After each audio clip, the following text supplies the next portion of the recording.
Umbrella corporation की एक spider device लगी हुई थी। एलिस उसकी बॉडी से वो डिवाइस रिमूव करती है और पूछती है कि आखिर तुम्हारे साथ यहाँ पर ऐसा क्या हुआ है जो तुम्हारी हालत ऐसी हो गई है, और मैंने तुम्हारे साथ और लोगों को भी भेजा था, वो कहाँ पर है। लेकिन उस फीमेल सोल्जर की मेमोरी लॉस हो चुकी थी, जिसकी वजह से उसे कुछ भी समझ में नहीं आ रहा होता कि आखिर एलिस क्या कह रही है। एलिस ये सोचती पर मजबूर हो जाती है कि इसके साथ जरूर कोई ना कोई एक्सीडेंट हुआ है, तभी इसका ऐसा हाल है और हमें यहाँ से निकलना चाहिए इससे पहले कि कहीं मेरे साथ भी ऐसा ना हो जाए। और वो दोनों हेलीकॉप्टर में बैठकर वहाँ से चली जाती है।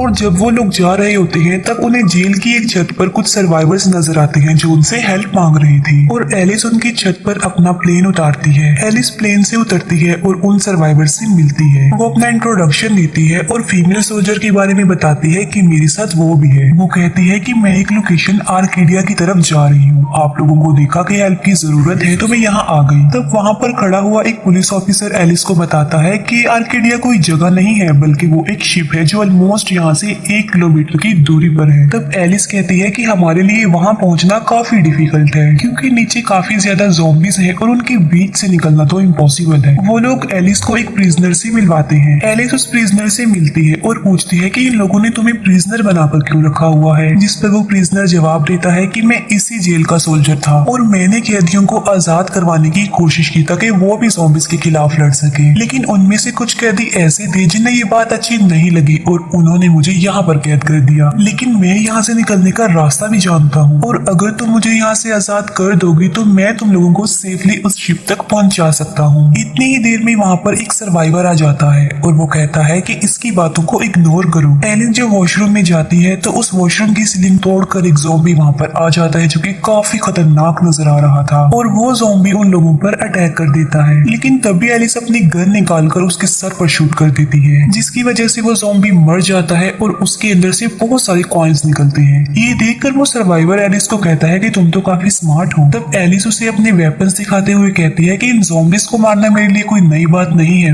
मैं इनको मारती आ रही हूँ और ये मेरी आदत बन चुकी है। मैंने इतने ज़ॉम्बीज मारे हैं